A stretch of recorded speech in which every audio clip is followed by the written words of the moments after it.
That hurt. All right, welcome to Straight Red Card. Today we have on the show to cover this whole USL move to promotion and relegation thing. Longtime journalist Lawrence Dockery, a referee on the side as well, but now I think writing for Bluff City Media. Well, Lawrence, one of the good ones. I mean, not that there are other. We have friends. We've had them on the show who are journalists, but good to have you back on, Lawrence. How are things going? It's good to be back on. I'm glad that we have an interesting USL topic to talk about, but just a little bit sad that I am in a city in Memphis that just lost a USL team. But who knows? Hope springs eternal with all this USL Division I and promotion relegation talk. There might be, who knows that these teams have got to come from somewhere. So Memphis might be right back in the mix sooner rather than later. I mean, it seems like with the Memphis market, that would have been something that could survive. Why exactly, just for people who don't know, did the team fold, and what were the reasons and what happened? So there's what was that? So Tim Howard got bored. I have. So let me start at the beginning, right? So Memphis 901FC started in 2019. Tim Howard was the sporting director, partial owner, and following not 3 days after they got eliminated from the playoffs in 2024, the news broke that the franchise rights were being transferred to Santa Barbara. Mm-hmm. Nominally, the reason is that they were unable to secure funding and a plan for a soccer-specific stadium because, as we all know, there's that weird official / unofficial / is it real / is it not mandate from the USL that says, hey, everybody, you're in your own stadium by the 26 World Cup. There's no way that's happening, though. Memphis 901FC was playing in a baseball stadium, and that was I liked where it was location-wise. It was great, but optically, it was not good playing soccer in a baseball stadium. We understand the limitations of that, right? But they had a plan to get funding for a soccer-specific stadium. I had a sit-down one-on-one interview back in 2022, which I wrote a big giant piece for at World Soccer Talk, which I believe you can still go check out, about how the stadium was going to come to be. They were going to blow up the Mid-South Coliseum and build a soccer stadium there. And that was contingent. The state of Tennessee gave the city of Memphis something like $350 million for 4 different stadium projects here in Memphis. Unfortunately, the NBA team in town, with the second richest owner in the association, who built a $65 million arena at his house, couldn't allow 901FC to have $60 million to build a soccer stadium, and they went bye-bye.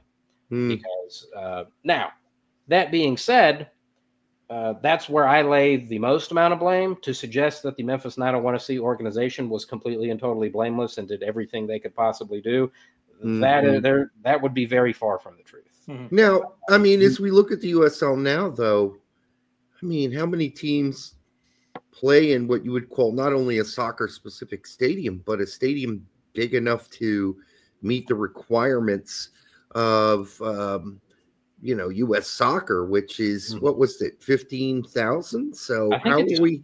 Yeah, I mean, how are we getting there? 15,000, yeah, it's 15,000. $1 million. Oh, sorry, 1 million population, metro. So they're going to have to buck some of these rules because there's just no way some of these teams have a 1 million person metro. We went over it on our show. How many are just right below? They're at 800 or they're at 729. So how are we getting to 13 and the number of teams that don't meet the 15,000? I just don't see U.S. Soccer letting that slide. Maybe they will. I don't know. What are your thoughts about that? My thought is that now I don't have any sort of connect. Oddly enough, the president of U.S. Soccer is from Memphis, but I have no back doors, no back channels, no insiders, no nothing. I very, despite being a journalist, I am just as much in the same boat as the majority of the American soccer public when it comes to stuff like this. But you know, my line of thinking, and I've seen several others with this line of thinking, is that, you know, if U.S. Soccer wants this to get done badly enough, they'll change whatever needs to get changed to like, you have your end goal and you change the stuff back here to make sure that your end goal gets met. Yeah. Question is, why would U.S. Soccer want to get it done? You know, because aren't they? I mean, we got Don Garber still on the board. You know, he's no fan of this. So I can't imagine. I can't imagine U.S. Soccer ready to bend the knee to this. It just seems odd. I imagine there's got to be some people within U.S. Soccer that aren't happy with how MLS is running certain things. The whole U.S. Open Cup, the pushback that they were getting there. You saw with JT. You saw it with what am I spacing the other dude's name? David Wright. Somebody else. It was somebody else. They're both very vocal about MLS and how they would have to do this, otherwise may lose their. One of the committee members who ended up stepping down certainly said that. Yeah, I would imagine that there's a portion of U.S. Soccer as a whole that's not a big fan of it. Would be happy to, throw a monkey wrench into MLS if they can. I don't know about that. I don't know. Maybe so. I just don't know if that camp exists. I mean, they fought NASL tooth and nail for a long time. This is just another competitor. Also, Rocco Camaso is a wackadoodle. Well, and I mean, the dude on the stand in court, hand on Bible, tell the whole truth, nothing but the truth, so help you God, says, yeah, I created a bunch of burners and was saying a bunch of wild, crazy, ridiculous things on Twitter because I didn't like the way that U.S. Soccer was running things. Like, yeah, there might have been, not to necessarily defend the way that U.S. Soccer and MLS have operated the last however many years, but I mean, you want to talk about out there, Rocco Camaso, kind of out there. You also have to remember that during the time of NASL, then the marketing arm of U.S. Soccer was still some. So they were in bed with MLS and U.S. Soccer. We're just like, we're this. Of course they're going to battle NASL. NASL is trying to combat what was already there. Now they've split apart. And I don't know. Well, let's not forget Cindy Parlow-Cone is the former president of some. Yeah. And she runs along with Batson the whole. I don't know. I'd like to think they'd be open-minded about bending the rules for USL, but I just don't see any evidence for it. I think and this is an entirely radically different topic than what we're talking about today, but I've had several people on my show trying to figure out, how do we as a country capitalize on the World Cup being here next year? And I'm wondering if U.S. Soccer, this is the route that U.S. Soccer wants to go to, quote unquote, capitalize for the larger, other than obviously bringing in giant buckets of money. But I wonder if this is like their big idea, because, in 1994 it was, we got to create a new league. We've got a league that has to start, and that's how MLS came about in 1996. And now I'm wondering if this is 2026's version of that. Now we have promotion and relegation, though. And I guess we'll get into it later. But the question is promotion and relegation really going to matter all that much if MLS isn't part of it? Yeah, I mean, it'll take some time to build, and we will get into that, I guess. Yeah. We've talked about the overall long-term, not goal per se, but result might end up being a merger, and then them having the pro and roll at that point. We talked about we talked about the NFL, we talked about MLB, we talked about NBA. How there's always those mergers in the competition. Yeah. So this could be U.S. Soccer's attempt, and I'm speculating 100% here, of trying to force the hand. You empower a competitor, even though USL is going out there and saying, well, we're not competing against MLS, which they shouldn't for like the first decade and change at all. But you empower a competitor that's going to force MLS to either improve their output or eventually come to the conclusion of merging and forming an actual proper pyramid, if you will. The fans would have to call for that, as they did in the before we had the AFL and the NFL. Basically, the Super Bowl came about because people were like, well, who's number one? And both leagues said, well, we can make a lot of money putting together this Super Bowl thing. Didn't work out the first couple seasons, but after that, it started making a whole lot of money. And of course, they merged. And so is that possible? Absolutely. That seems like a really long distance goal. Yeah. Mm-hmm. And we're talking more about the more right here, now, and then, which is who are these 12 to 13 teams that are going to make up? Maybe we should start there. Who are going to make up the original 13? And that's one of the things when so this all really kind of got fired up. And oh man, look at that 901C graphic. It still makes me sad. Great logo. One of the best, probably the best thing. Oh, they have the better logos. And this is old because you still got MLS teams on there. Mm-hmm. MLS next teams on there. So RIP the Rio Grande Valley Toros and San Diego Loyal and it's outdated map. It's a really outdated map. Yeah. See if you can find a better one. See if you can find a better one. Yep. We'll let Lawrence rap while you do that. So, this really kind of all got rolling when, I don't know, early part of the new year. That report came out where they said, hey, the USL's been granted sanctioning for having a first division. I was like, okay. I mean, and first off, you're like, oh, wow, that's pretty cool. And then you're like, wait a minute, where are all these teams going to come from? You're going to have to either create new teams out of thin air in cities that there's no soccer in, or you're going to have to just pull half the teams up from the USL Championship and then kneecap the best thing that you have going. So when that all started rolling, they were like, yeah, it's going to fire up in 2028. I'm like, y'all aren't leaving yourselves a lot of wiggle room here. You're not giving yourselves a lot of runway. I understand the need to try to capitalize on having the World Cup here, but I think at the time I thought they would have been much better served bettering what they had. And the next question inevitably is when you say we're going to have a first division is, okay, the reason you're probably doing this is to have promotion and relegation. What is preventing? You've been talking about wanting to do promotion and relegation within the USL for years now, at least since 901FC started in 2019, and probably even before that, which was before I came on the USL scene. But what would have prevented them from doing that in the first place? You had the USL Championship, you had USL League One, and you had USL League Two. Mm-hmm. So you could have already very easily done that. Another question that I have is, you can say it's Division One on paper, and we as soccer fans understand that. But if you go, to wherever, pick a town.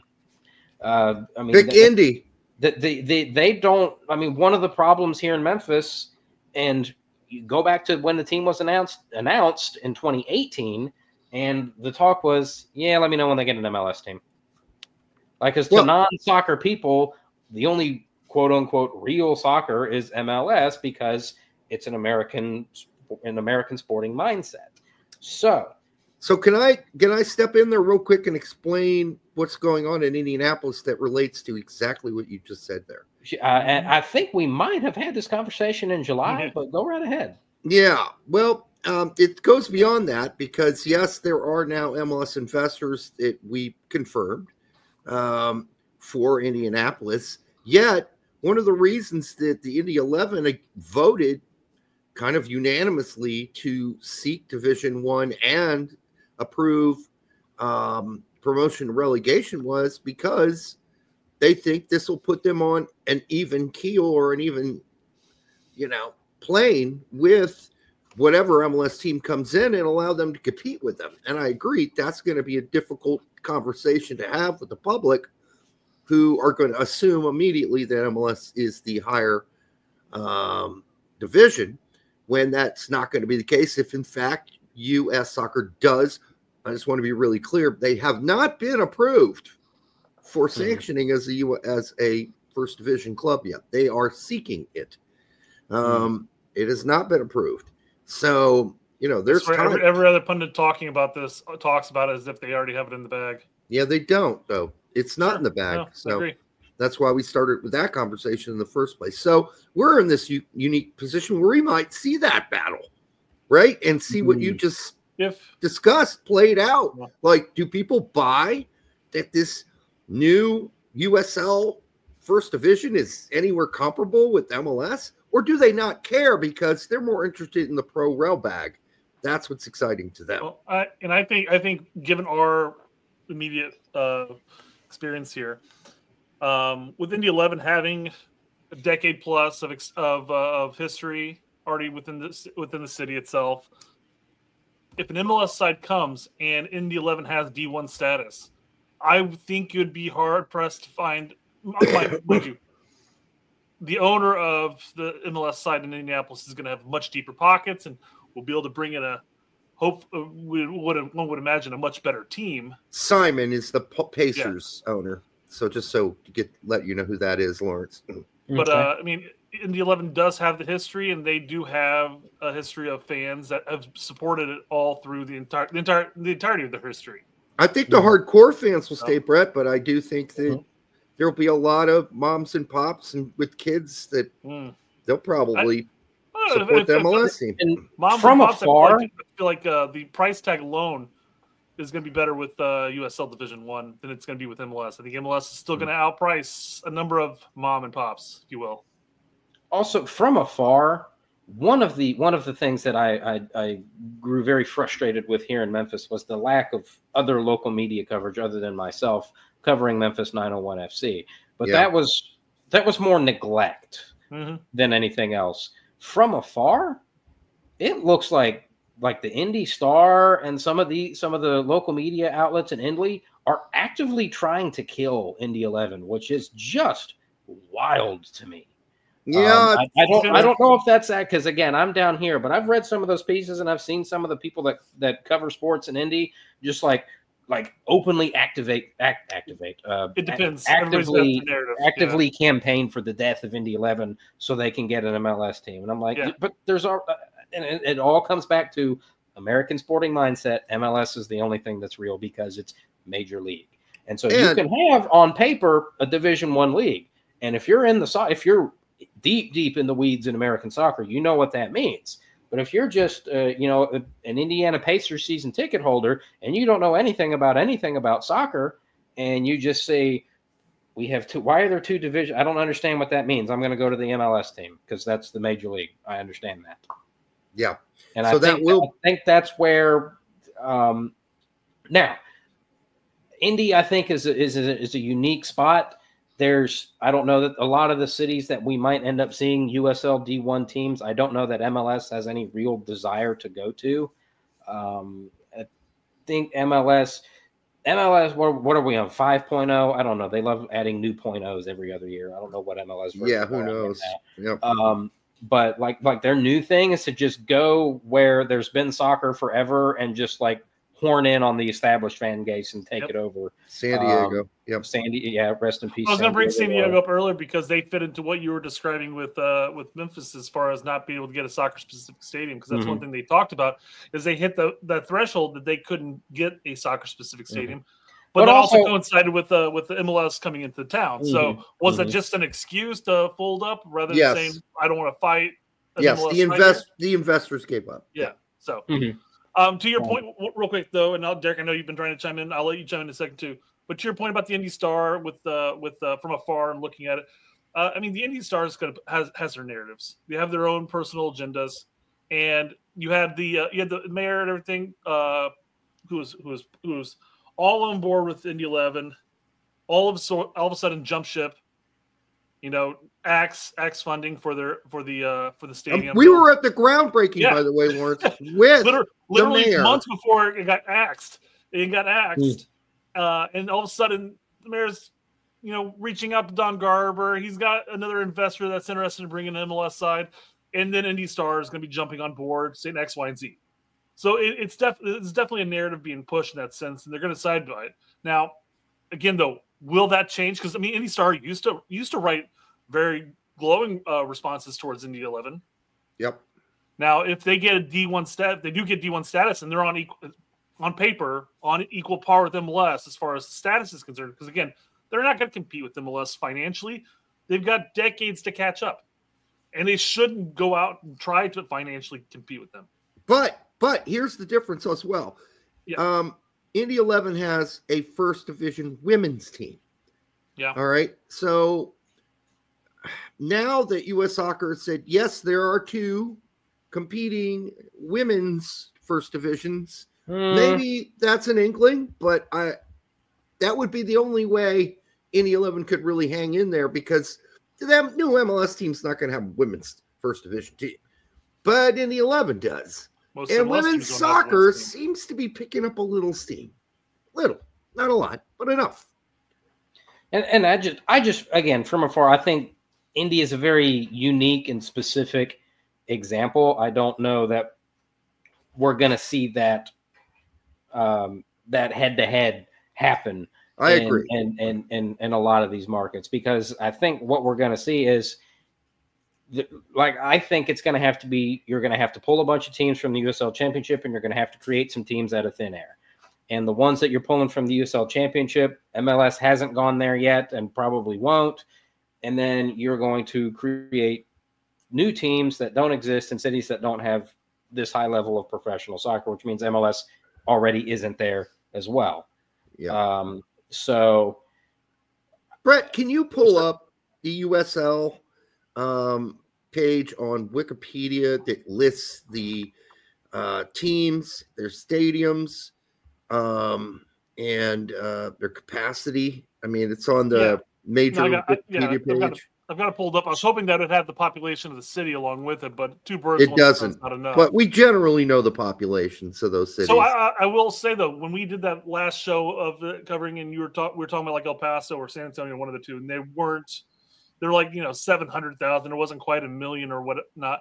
There were a number of people that commented on our show saying, well, that city, whether it's San Antonio or El Paso, I'm not sure, is sort of like Indianapolis in the sense where the burbs are kind of grouped together within the city, the metro itself. Even though Hamilton County is not Marion County, you think of that all as one giant population. Okay, but I totally talked about that on the show, because with the U.S. soccer requirements, they go by a different stat.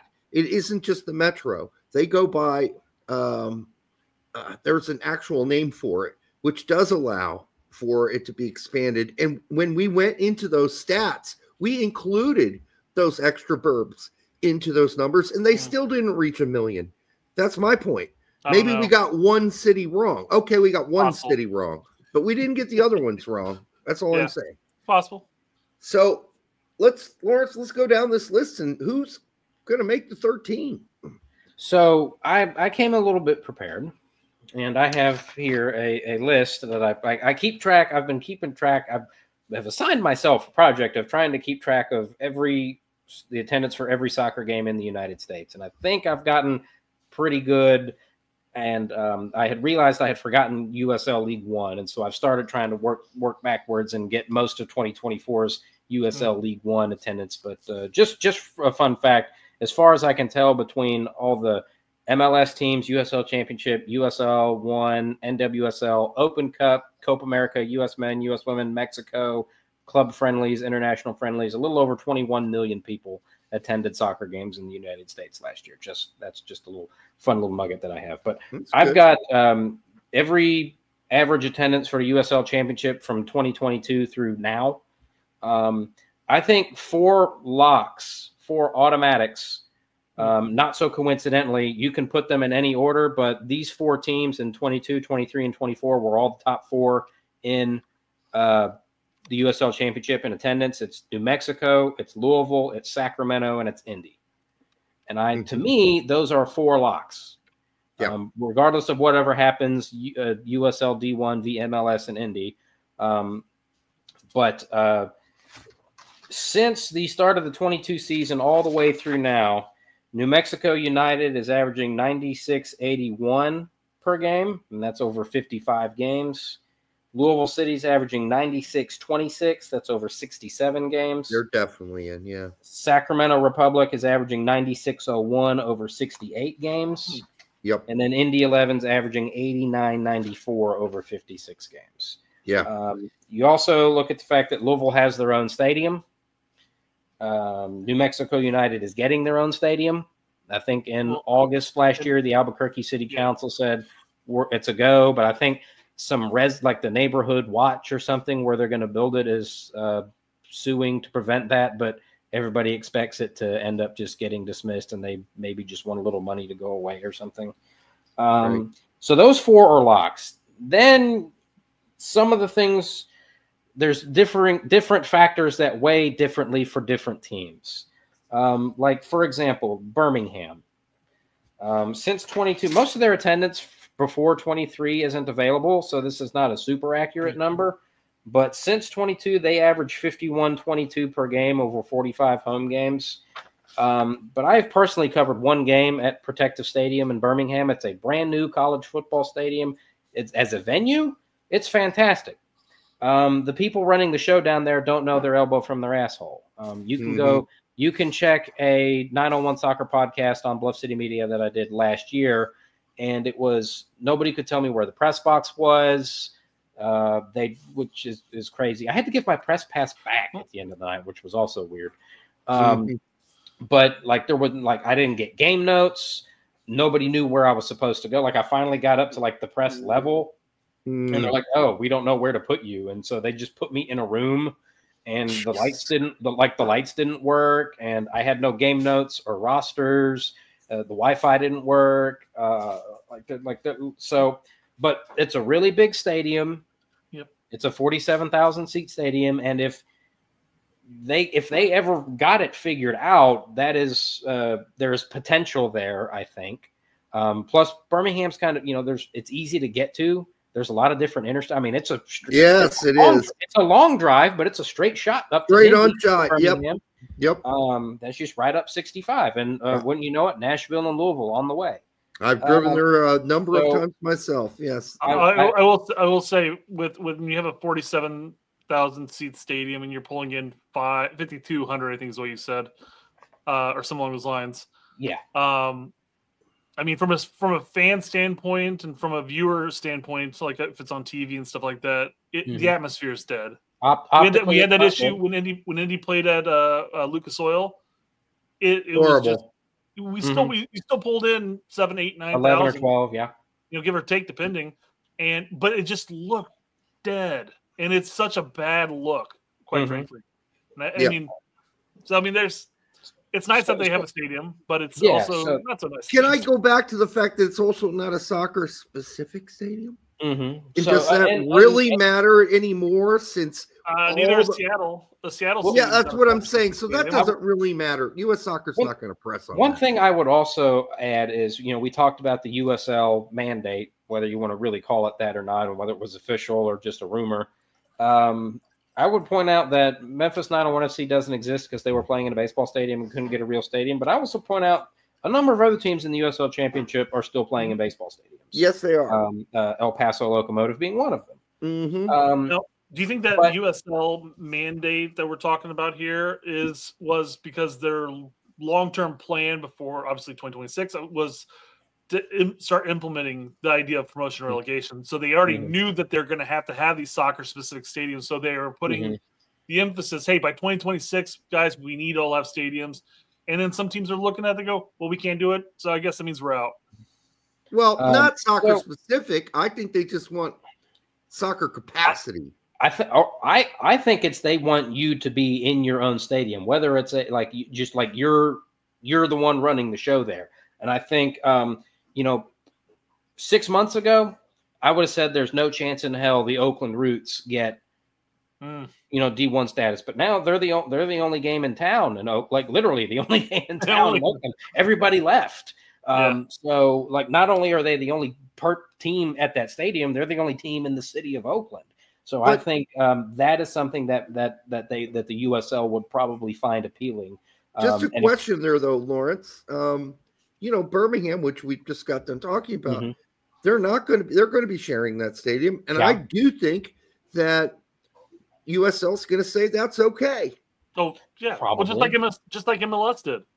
MLS was doing the same thing. They're like, guys, we need to have our soccer-specific stadium. And then Seattle came in and says, well, our majority of our owner is also the Seahawks owner, and they're just going to let us play on their field.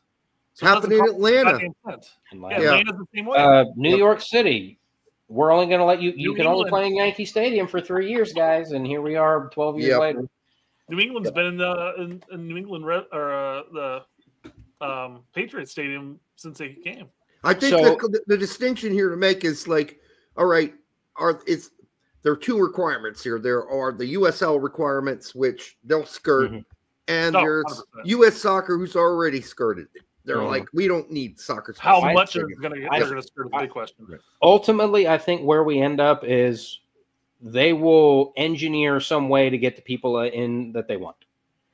And whether that whether that means changing rules or like I mentioned, we've got 4 locks and everybody else. And maybe we could put Colorado Springs in there. Can we scroll down, Brett, and see the capacity for Sacramento, New Mexico, Louisville, and Indy, and Birmingham, and Oakland? So Louisville's is right now like officially like 11,000. They're good. But when they built it, I think they said they could expand it up to like 14 or 15. Yeah. So the wiki page says that the capacity is 15. So I don't know if that means they're fine then or not. But even in the 11 though is 5,000 short. Well, that's at Carroll. That's at the Mike. They're not going to remain at the Mike unless they. That was one of the talking points, is that they were going to get money from the state to renovate the Mike. And that could still very well be what could happen. Although I'd still like to see the idea of the Indy 11 complex getting developed. Well, there's plenty of space to grow it because you got a whole track around that field. Yeah, fuck that track, man. Fuck the track. Yeah, have IUPUI go build another track and field somewhere else. Yeah, exactly. Well, it's not, and the school's not even ooey pooey anymore. So no, that's not. But I think ultimately what you as a USL D1 league would want is, most importantly, is you want to bring in teams where there is very clearly an interest in that team, and that's, to me, attendance, and that's going to be those 4 that we just mentioned, and maybe Colorado Springs, because they've got their own soccer-specific stadium. Yep, and right now they are right behind Indy 11 at 73.15 per game. I get what you're saying about the attendance numbers. I'm all there with you, but how much will U.S. Soccer budge on the 15,000 requirement? There are some stadiums on this list that are already pretty close. It's not that big of a deal for them to figure out how to add 5,000 or 6,000 here. So I think for the most part, your list is good because everybody's close. Everyone's close. Like we looked at Colorado Springs, they're at 8,000. They need to add 7,000. That's doubling the size of the stadium. So that's a challenge by 2027. So for me, I think the primary factor is, for your first number of teams, you need to be able to bring up teams that have shown that they can draw crowds. I think one of the next things that it's a little bit nebulous is, what markets do you want your Division I team in?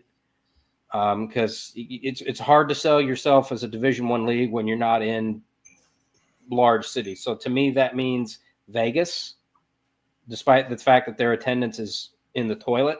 Yep. And I do also wonder, despite the fact that they are dead last in attendance, I'm like dead last, and they don't even play half their games in their regular stadium, but Miami FC, like I can totally see them wanting their Division I team in Miami, because the stadium is named after Pitbull, the artist, not the dog. Right. And but they average 1,600 a game. I mean, and but it's nominally a 20,000 seat stadium. That's a tough mark in its own right. But then you got Inter Miami vying for that spot as well. So I mean, that's a tough market to battle. I feel like Tampa. I mean, I don't know what Tampa's attendance is, but I feel like that'd be a more viable. Tampa Bay for sure. They bring back the Rowdies. They average, since 2022, they've averaged 51.99 over 52 games. But that's like, you want to talk about iconic stadium, like cool view and whatnot. Like that's one of them. It's a very unique setting. And they do have history. But my mind goes attendance. and then a hodgepodge of other factors that you can put in any other order that you want. And depending on which of these teams that you are, you're going to emphasize certain aspects more than other. Like, for example, you're Birmingham, you can go, we got a really big stadium. Or if you're the Las Vegas Lights or Miami FC, you can go, hey, we're in Vegas and we're in Miami. Who doesn't want their product showcased in Vegas? And Miami? Now we're Division One, so yes. come out and see us. And that's also a big thing, because you're bringing up the point of attendance, and we're talking about what the attendance is from, like, you know, Division 2 and possibly even Division 3, depending on some teams, and the jump up to, say, giving them the Division 1 status. And I feel like you can only go based off of what they're pulling at these lower levels. And if you imagine if they get the top status, the sanctioned status, but that their attendance would increase as well. That brings us back to, is the larger American sporting public going to be able to realize this is a D1 league, we should go support it? Or is it, or are you still in the place of it's not MLS, I don't care? They're going to market the hell out of it as Premier League. This is the pro. This is professional league soccer right now. Yeah, Premier League. They have already bought the name. USL Premier. So they're going to use it. Derek, I mean, obviously, you and I have, you know, inside take on within the 11 and everything like that. As the president of BYB, how many people did you talk to that looked at Indy 11 being in Division 2 as a quote unquote minor league? Well, we tried not to, but not us. I'm saying, how many people did you talk to? Oh, my parents looked at that and said, it's minor league. It's not real. My parents are like, our when I visit, they were like, Indy 11 still in that minor league? Yeah, they're permanently relegated, Dad. Sorry. But now, no, not so much. If the Indianapolis Indians bounced into MLB, the attendance would be consistent and would increase. Oh, sure, absolutely it would. Yeah. But that brings us to, if we really want this to work, then at some point in some way, and I don't know if they will or they won't, I'm leaning towards they won't, MLS has to get involved. But I think MLS really wants to be the NFL. They really want to be the NFL. Yes, they have for a long time. Yeah, and the reason that's such flawed thinking is because the NFL is the only football league in the world.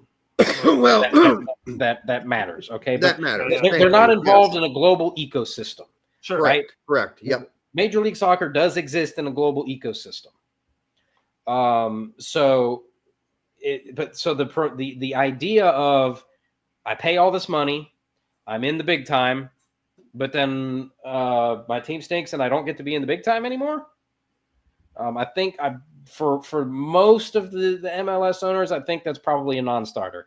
There might be 4 or 5 of them out there that would be all in on it, but something tells me they won't dare say so, because then the other owners will boot them out. I think the old school owners of MLS will be, and we know who they are. The Kraft group. Those people are like, no fucking way in hell. We just want to chill in our Division 1. Tax write-off. Yeah. Well, they were sold the league, like the Crafts were sold the league on the notion that they bought into it, and just like the NFL, they're always going to have it. And as much as you want to crap on the Crafts, because, you know, the Revs are the Revs in that sense, but he was there from the get-go, and he kept it during the hard times. Hunts. It's not like he just closed up shop when MLS was, you know, hit a wall. Also, you mentioned the Hunts. I'm sorry. I think totally not related to this, but maybe just tangentially. Lamar Hunt or the Hunt family maintaining radio silence on the almost demolition of the competition that bears their father's name is very telling to me. Sad. But you know, I don't know if it's irony, but I do appreciate the fact that FC Dallas, since MLS has been like, yeah, deuces, I do at least appreciate the fact that FC Dallas has been in both times. But I find it telling that the people whose family name is on the name of the tournament have been not, you know, they haven't said 2 words about it. I find you got to tote that company line. Right. So the other, you brought up other tangential issues there. One of the other ones is that, okay, all the teams we've mentioned so far have been in the Midwest and the West. But as far as U.S. soccer rules go, they're going to have some North teams in the Northeast based on the rules. So we haven't mentioned a single Northeast team. Well, I think, we talk about Tampa. Okay. There's that's fine. There's a rumored expansion team of Brooklyn and Miami, but we haven't. They're in North Carolina too. What's North Carolina's attendance like? Well, you see, they were in the USL Championship, and then they dropped down to League One, and they only popped back up in the Championship last year. But so between last year and this year, they've played 22 games, and their average attendance is 2156. What's their capacity, Brett? I think Wake Med is 10,000 seats. That's where they have the College Cup just about every year. Yeah, that's except for in 23 when it was in Louisville, and I was there for Clemson, Notre Dame, West Virginia, and Oregon State. And Pittsburgh's been around forever. You would think they could add on to that stadium somehow. Get that? I don't know. There's a train track right there. And I know. River, and just build up over the 34 stories high over the tracks. Like no, that would be so cool to have like a stand on top of the track, but have like the supports for the stand on one side of the track, so the train just goes under and have the train run underneath it. Yes, absolutely. We see those stadiums, especially like in South America, where the people are jumping up and down. You can see like the stadium like moving up and down, but now that's I don't know if that's going to be OSHA approved or not. I don't think so. No, I don't think so. All right. But we also, and I haven't mentioned it, but Rhode Island FC is very, very new on the scene, and I think this weekend they're opening up their new stadium, because I think they played at a high school football stadium last year, but I don't know what the capacity is going to be. They just last year they had 17 games and they averaged 4306. But I don't know what the new stadium's going to be. And again, we're all presuming those numbers bump up 2, 3, 4,000 if you get Division I status in 2027. One that I'm really interested in, and I doubt that they would be a D1 team, but I do wonder if we pull a bunch of D1. This is another topic. If we pull a bunch of teams out of the championship up to D1, are we going to be pulling League One teams? You have to. Kind of backfill. You do. You actually have to. To some extent, until especially if they're going to be doing pro and rel at that point, you'd have to fill out the pyramid, the next leagues afterwards. Yeah, and it's going to be like 12, 8, and 8 the way it's looking now. And another thing that I hadn't even thought of until just now is, promotion and relegation is dictated on your positioning in the table, but all of these leagues have 2 conference tables. Are we going single table format, which I'm a big believer in? They've talked about going to the once they do the promotion relegation, they've talked about going to the FIFA calendar. So I would imagine I don't like that. Well, no. My point being is that they're conforming to the rest of the world. I would imagine at that point they're going to conform to a single table. They're going to have to. How do you break up 12, 13 teams into 2 conferences? Bottom over here and the bottom over here, and then the top here goes this side and the top goes this side. Each conference. Yeah, that I mean, I'm sure if that's how they want to do it, they'll figure it out, and we'll all hate it. But the easiest, simplest, most pain-free way, 1 through however many. These many go down, these many go up. Have a nice day. So here's the other thing I heard, Lawrence. So just on the promotion and relegation system, as it will start, will be basically early on, there'll be only 1 auto promotion, and the rest of them will have to play playoffs against the higher level teams. So you're only guaranteed 1 promotion per season. German Bundesliga-esque. Well, worse, because at least in Germany, 2 are guaranteed and 1 has to play a playoff. Here we're guaranteeing 1 team moves up and the other 2 still have to win in playoffs. So I understand that. It made the bigger owners in USL who are going up feel better about signing on to it. But I don't know what you've heard. That's what I've heard. Makes it more dangerous to if you do get relegated to get promoted again, though. Yeah, agree. Good point. If you do go down, you're the 1 team that goes down. Good luck ever coming back up. One of the interesting. There's a couple of new interesting teams this year that we were talking about having to backfill when you pull these teams out, and how you can't just be left with 5 teams in the championship or however many. But so I think. I don't think they'll get D1, but Portland Hearts of Pine in Maine has showed out so far this year, and this is their first year, but I don't know what their stadium situation is. And then FC Naples down in Florida has showed out well, and for some reason, like 300 Portland Hearts of Pine fans flew down to Naples, Florida for a game, which is why wouldn't you? Like bananas to me. I mean, I guess I maybe understand wanting to get out of Maine at this time of year and go to Florida.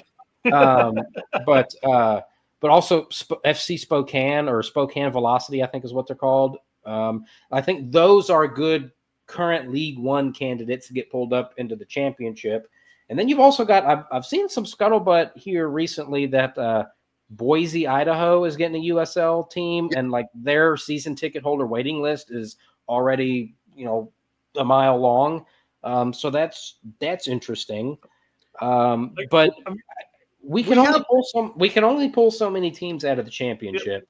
And so we're going to have to find other places to put some of these teams in the USL Premier League. We have an expansion list. If you scroll down, Brett, they have on this list the expansion teams that are scheduled as well from 26 on. We got Brooklyn, Sporting Club Jacksonville, Santa Barbara. Boo, Santa Barbara. That's where 901 FC went. Boo. Boo, Santa Barbara. Right. Milwaukee. They got themselves a stadium, though. I mean, Milwaukee, that's a big place. Yeah. I don't know where the fuck Rogers, Arkansas is, but whatever. That's not. I love that name, by the way. That's a great name. Hold on. My wife is from Arkansas. Let me ask, babe, where's Rogers, Arkansas? Rogers is northwest. Okay, is that above Fayetteville? Not above Fayetteville, just like in that vicinity. I don't think it's above Fayetteville. It's in the northwest part of Arkansas, so it's like a suburb of Fayetteville. So some maybe in the we're not sure if it's in the Fayetteville area. And look at the joining dates of all these. They're all 2026. Yep. So I mean that's a college town, and 6 or 7 times a year they get 75,000 people into Fayetteville. So Dallas is joining up 2027. I mean Dallas. If they're downtown Dallas, they may be able to compete. They might be able to, but they're going to be in Garland. They're going to be in Garland, Brett. Okay, fair enough. That's just another Fresco in that sense, right? Confirmation that Rogers, Arkansas is 22 miles from Fayetteville, but that is the northwest corner of the state. Okay. So, something that Derek and I talked about when we talked about this promotion relegation business within USL, and we talked briefly about what the requirements from US Soccer is. What happens after a couple years of promotion and relegation, and you have teams like, I'm hypothetically speaking here, but let's just say Louisville, let's say Indy, let's say some of the bigger teams get relegated, and all of a sudden you start having teams like Tulsa or whatever come through the woodwork. Ozark United. At what point does the D1 status come into question after the promotion and relegation? Because all of a sudden, over half your teams don't meet the requirements anymore. That's an interesting thing that I had not considered that, which is why I guess one of the factors that they'll try to. I'm sure they'll try to make it somehow performance-based. If you have, amassed X number of points per season over the last however many seasons, because obviously I don't know. And this is where I guess I'm getting frustrated with myself because I love the idea of promotion and relegation. Mm-hmm. I love the idea of rewarding people for being successful and punishing people who suck. I love that idea. Power should be in Division 3 at this point. Well, Greg Berhalter's their coach, so give it time. He'll bring it back up. Yeah, we'll go Division 2. I'm glad that he got another job so that I can continue to hate watch. But I am also just a little bit bummed out that he continues to collect money and inflict misery upon people.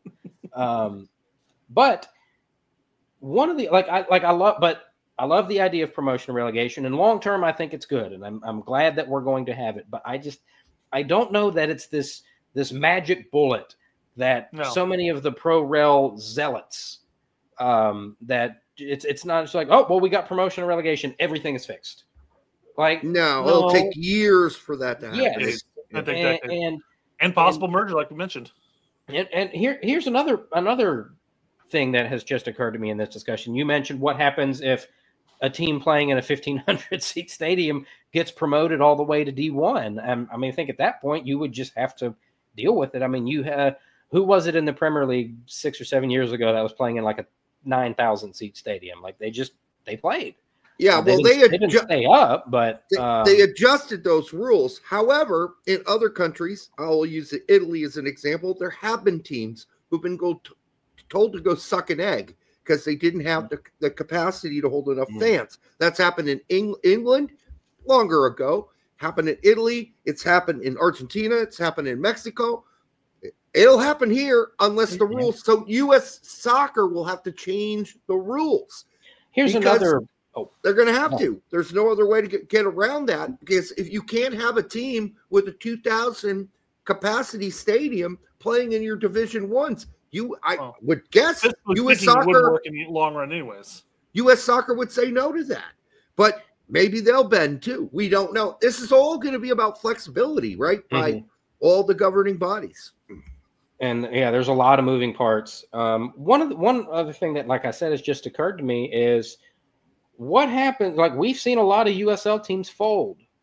What happens if, your D1 team is like, I was not given a spreadsheet or bank statements or anything like that, but it was told to me that 901 FC was losing about $1 million a year. Yep. So they're not alone. I can't imagine that losing $1 million is a lot of money. And I don't know how many people are equipped. If you own Amazon, $1 million is nothing. But if you're a Division III American soccer team, $1 million is probably a lot of money. So if that happens for a number of these teams, like, what do you do if 3 of your USL Division I teams just fold because they can't keep the lights on? That's why this is considered a major move that a lot of the teams in USL are desperate for, because they see this as a desperate situation. They're all losing money. The only way to make this a win for all of them collectively, and that's what USL's been selling to these expansion teams as well, I can only tell you what I've been told, is that we got to make the leap up. We've got to go get first division status. And yeah, we're not going to say it out loud, but yeah, we're going to have to compete against MLS for fans. Well, and something that Ronaldo's been bringing up a couple of times on his recent USL promotion relegation topics is that it may not be immediate by any means, and may take time for it to really develop.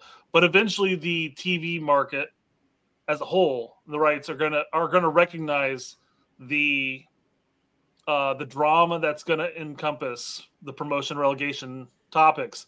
And you're going to start seeing more increase in TV rights, more viewerships, more broadband, just playing of the game. Like we saw the viewership of USL Championship was higher than MLS finals. Yep. And because it was on whatever CBS, I believe, at that point. A real TV channel. But I mean, you're going to have the TV stations are going to recognize that there's going to be drama here, and people are going to tune in for drama. Even if I'm not a Colorado Springs fan, I may chime in for that if they're playing the finals, or if they're possibly going to get relegated or whatever. There's going to be drama involved. The TV rights are going to happen. We already see MLS. We've talked about it ad nauseum, struggle busing with Apple. Big and time. all the concessions they have to make this last season. Hell, we talked about it a couple shows back. There was a special on DraftKings that if you placed a $5 bet on any soccer bet, you'd get MLS season pass.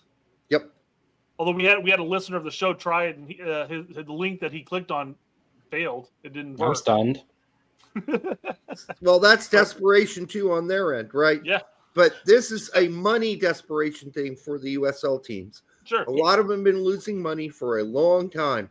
This had to be the one big move they needed to make. It's the Battle of the Bulge. It's the, it's the landing on Normandy. This is got to happen. I don't know. The Battle of the Bulge did not work out well for the people that launched that particular offensive. Well, I meant our side. That was an important hold on our side. Yes, but it was, yeah. I think it's probably Normandy would be a better example. Storming the beaches. And this is them storming the beaches. Like, this has got to work. It's got to work, or it's going to be ugly. And I think I've talked a lot about the struggles and the issues that they're going to have. But I mean, here's why I think it'll work. I think you're going to the quote unquote Euro snob fan, right? Like the people who won't watch American soccer because there's no promotion or relegation. I don't know that there's really that many people as we're led to believe that there are, but whatever number that is, they are, I figure, would be much more likely to come in now. You've also got and I get irritated that it seems that a lot of the powers that be are acting like the World Cup coming here is just going to magically fix every problem. Yeah. Because it's not. And no, it's not. And the lack of promotion and attempt to do stuff around it is starting to concern me. Yes. But it is the World Cup. It sells itself. And so there's always, with the exception of 2022 because it was in December, but at the World Cup, you always see a little bit of a blip, a little bit of a bump up, right? In attendance, TV ratings, discussion, all of that during a World Cup, even here.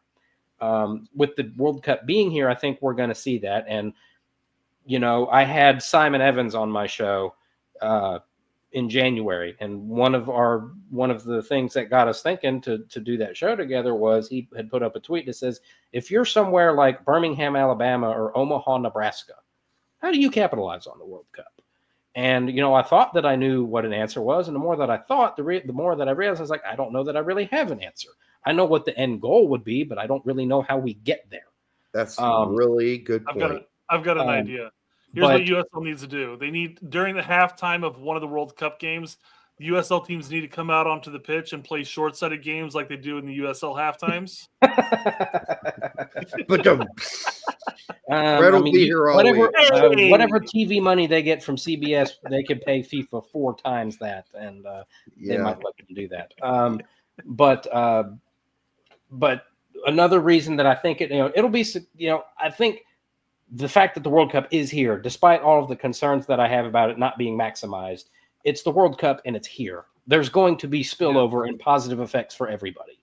How long they last or how big those spillover effects are remain to be seen.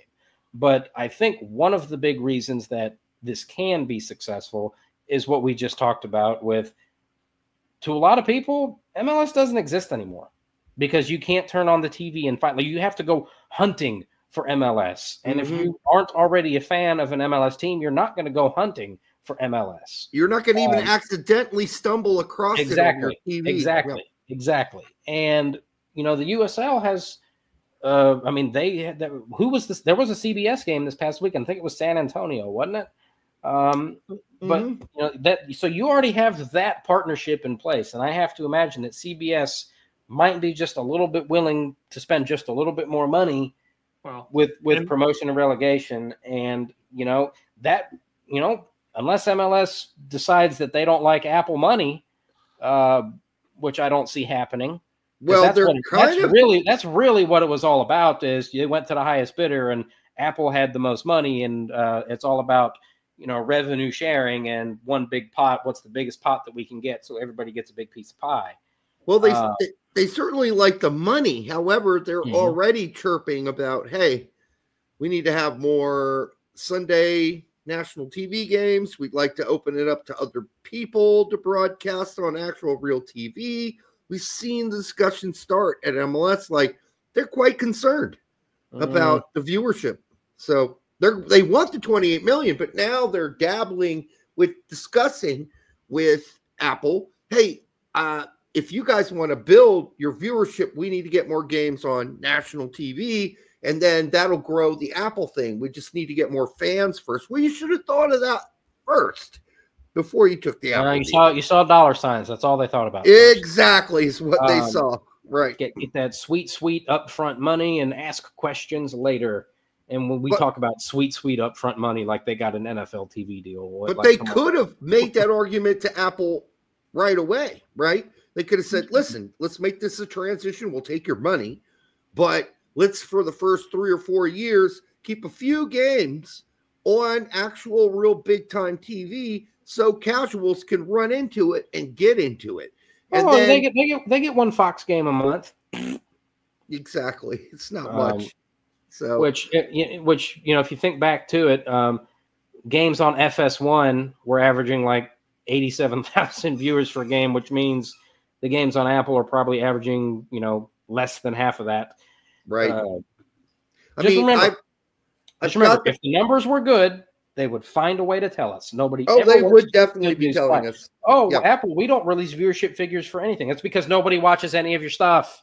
Right. I was talking to my brother a few months ago, and maybe it was a month ago, and he said, "Hey, what happened to that league? That MLS league that I used to watch the games because they'd be on TV, and nothing else was on, so I kind of was getting into it. I was watching a few games.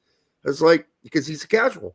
And I said, "Well, they moved all the games to Apple, so you need to sub to Apple, and not only have a sub to Apple, then you got to get MLS special Pass. Sub on top of that." Yeah, and he said, "Fuck that." I quote him, "Fuck that."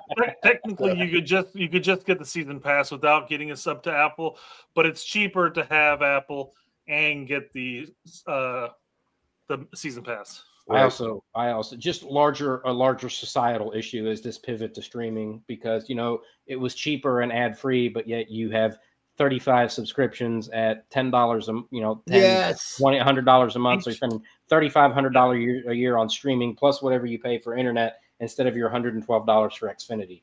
Yeah, explain that to me. Yep. Well, not only that, but you're not only is your pricing for streaming increasing per stream, whether it's Netflix, whether it's Paramount Plus, etc., all that's increasing in price. But now you're starting to get ads everywhere. So it's like, wait a second, why is my price increasing if we're having ads? This doesn't make any sense to me. Well, you can pay extra to not get the ads. Yeah, exactly. Or I can just spend $100 a month on Xfinity and get to watch all the games that I would normally be watching anyway. Also, it's not lost on me that every year, I think it's like Sports Media Watch or somebody puts out the most watched sporting events of the year, like the top 100, and like 85 of the top 100 are all over-the-air broadcast channel. I have yet to see a streamer end up in there in one of the top 100 most watched games, and most of them aren't even on cable. Most of them you just need a regular old antenna for. But anyway, that's a larger societal issue that need not be covered further here. But to use an example why there's a difference between obviously streaming and having cable and stuff like that is, if I had cable, I absolutely could watch every single Leeds game out there, but I would never get to watch a Norwich game. That's why we have both. Most of us have both, right? I've got Xfinity, and then I've got like that. I cut my cord like 8-10 years ago. I've got Xfinity, and then I've got extra packages on top of that, which, it's not great. Also, we should end this with what's MLS going to do? Here's my quick take. MLS is going to do jack shit. They're going to see if this shit burns. And if it burns, they're going to love watching it burn. And if it starts to make a difference, that's going to take a long time for it to make a difference, and they'll have some time to adjust. So we don't know what they're going to do quite yet. They're going to have to wait and see what happens with this pro-rel thing in USL before making any big moves.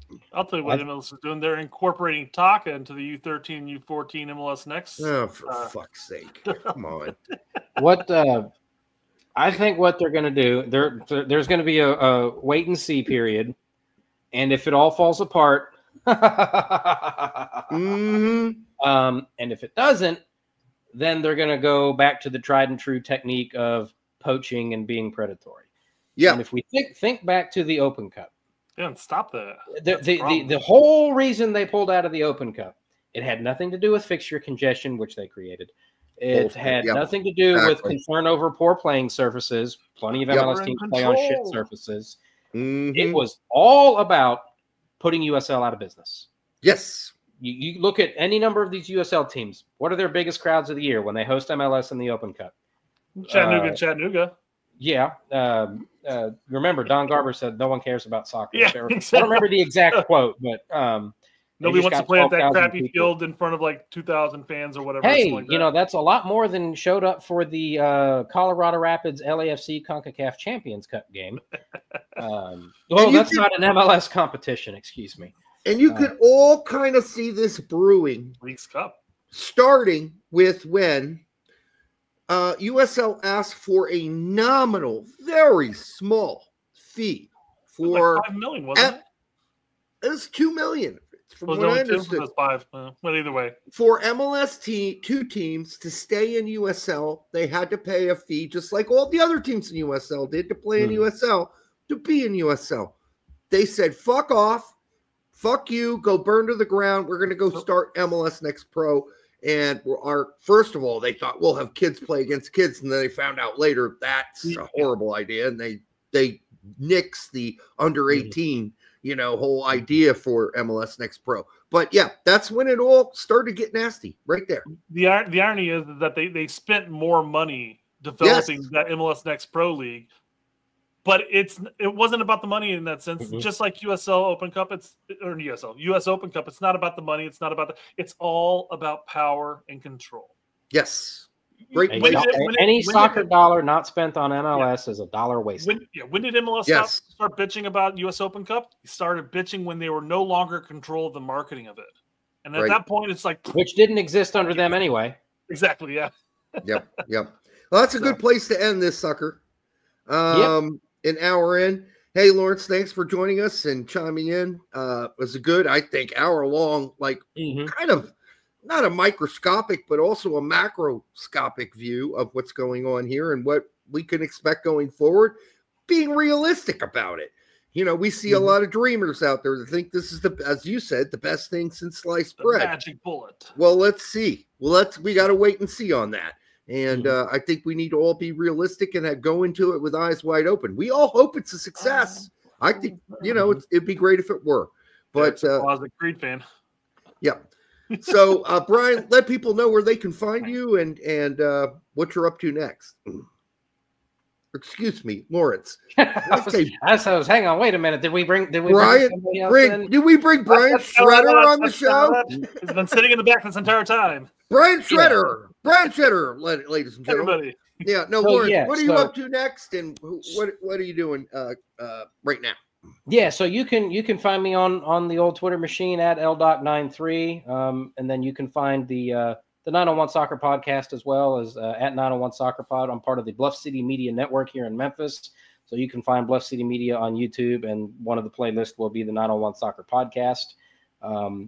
Coming up, I've got some interesting podcast ideas. For the longest time, the podcast was really just talking Memphis 901 FC, but I don't have that option anymore.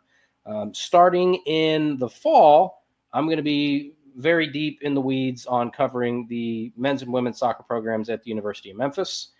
Since that's the soccer that we have, that's the soccer that I'll be covering. Plus, they've both been pretty good the last several years, so I think there's something to be done there.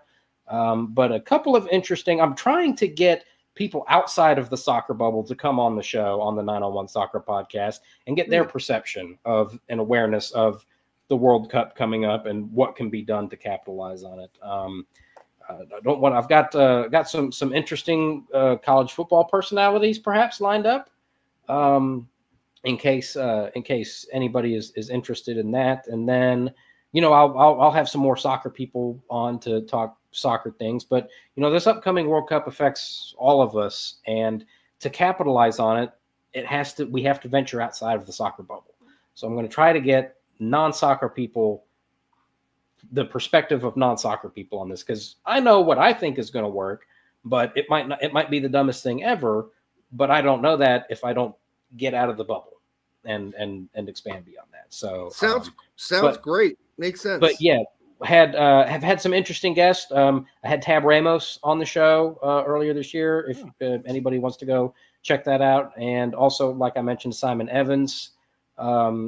And we had a very, very, very good, probably hour and a half long conversation about how do we capitalize on the World Cup in this country if you're in a city that doesn't get World Cup games. So that's the 901 Soccer Podcast as part of Bluff City Media on YouTube, and you can find me on Twitter at LDoc93. And I'm thinking probably at the end of the year, my favorite. I love doing attendance and TV ratings pieces, but I think I'm going to do an American soccer attendance super table, where the average attendance for every club in the country in one table, and and that's that may be something that I put together at the end of the year. Hey, and if you ever need a couple clowns on the show, let us know. We won't even swear. We promise. We won't swear at all. Well, as long as you wear a clown wig or the nose. This is the only thing I got going for me. All right, Lawrence, thanks for joining us. Just this red cap. We'll be back on Thursday, so join us then. And of course, we're going to continue to have Lawrence on the show because he offers a lot. So, Lawrence, good luck to you, and we'll see you soon. All right, brother. Thanks.